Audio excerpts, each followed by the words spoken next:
The organisers of the world's biggest tech show, CES, are ploughing ahead despite several high-profile companies pulling staff from the Las Vegas event. Concerned by the rapid spread of the Omicron variant, Microsoft and Google will now take part remotely. Let's check in with Image Matrix tech editor Djuro. Djuro, thanks for joining us. What does this mean for the event? Gabriella, good morning. Well, it means that a lot of these announcements will be taking place virtually and online rather than having people there. Now, they did that last year, and that was a full digital event. I didn't mind it. I've covered it virtually before. I've been there in person, and it was pretty successful, Gabriella. But people want that hands-on experience, talking face-to-face. So it will have an impact in terms of doing deals. It's not the same as doing it in person, but it will have an impact. Now, they're saying that they're going to plough ahead, and I hope they do, even though there's a lot of names like Microsoft, as you mentioned, Google, there's Amazon, there's a number of other companies, Meta and Facebook. All these people are pulling out, but as you can see, it's built for this on-stage presentation.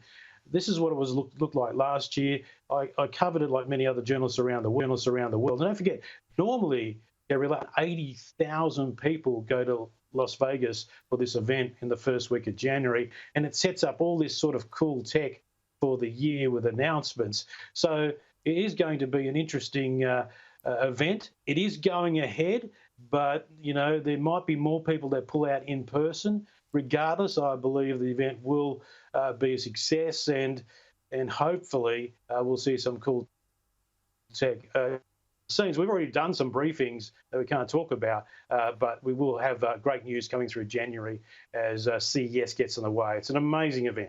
Looking forward to hearing all about that. Yeah, we have been missing that face-to-face interaction for the last 2 years. What future do big events like this have, given outbreaks are likely going to happen again?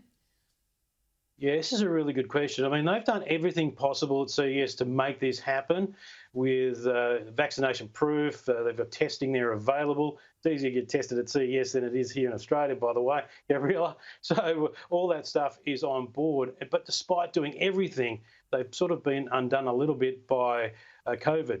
It will change things a certain way. I think for the years to come, and I know that Mobile World Congress is coming up soon in late February, which is my favourite event because it's in Spain. However, we might have some doubt about that too if this sort of stuff continues. So I think a hybrid event, very small numbers on the ground with a big online influence. But that face-to-face interaction, there's just no substitute for it. So hopefully it doesn't last too long. But there will be a change, I think, to hybrid events. Yeah, okay, yeah, it's a bit like that, isn't it? Now, look, the year's almost over. What are your top picks for the top smartphones of the year?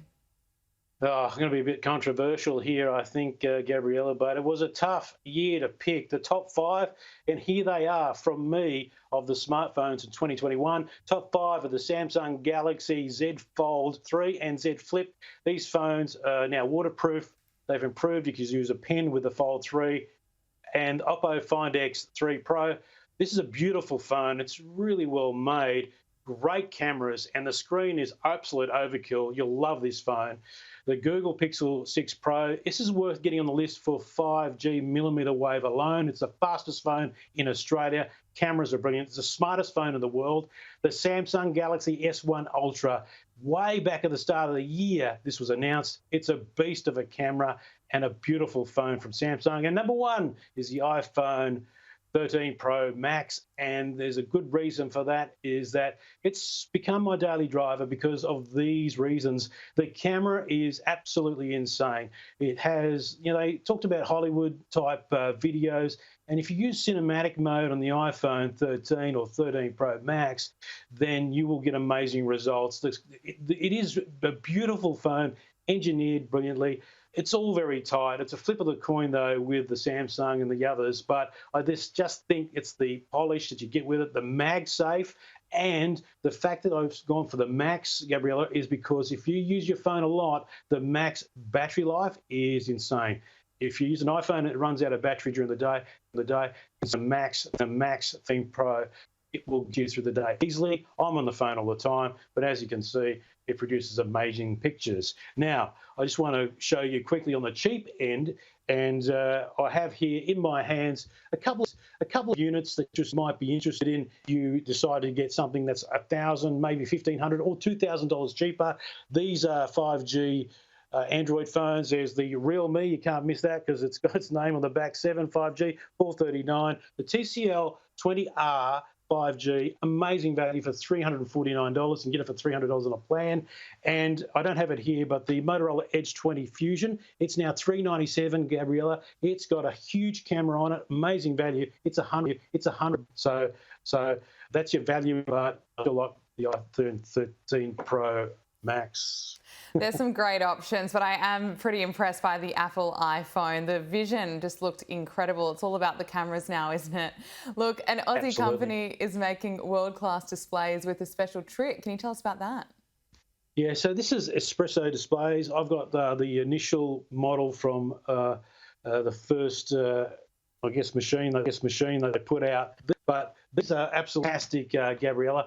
And these displays are the world's thinnest displays. They're designed and made here in Australia. And Espresso Displays have now included pen use or increased the pen use with a Mac. So with Macs, you really can't draw them natively. You plug this in, tiny screen, you can power it from the laptop, 13, 15 inches, and you can start being creative with a pen. This is amazing technology done by a couple of Australian uni students who said, you know what, we need to be able to do some drawing and do some extra stuff. Why don't we make a screen? So they did. And I was there at their office in Sydney, and one of the founders was doing a demonstration, as you can see right here. It was pretty poor drawing, but it was a great example of what you can do. So that is now available to order. You can pick it up early next year, but just great from Espresso Displays, super thin. So you can plug it into your phone too, Gabriella, or anything else. Or if you've got a camera, be good in broadcasting too, just to sit it on the side because it's so low powered, and you can put it on a magnetic stand. So that's Espresso Displays. New models coming out, and anyone creative, you can plug it in a DVD player. They're really hot for it right now. Just incredible. Djuro Sen, thanks so much. Thanks, Gabriella.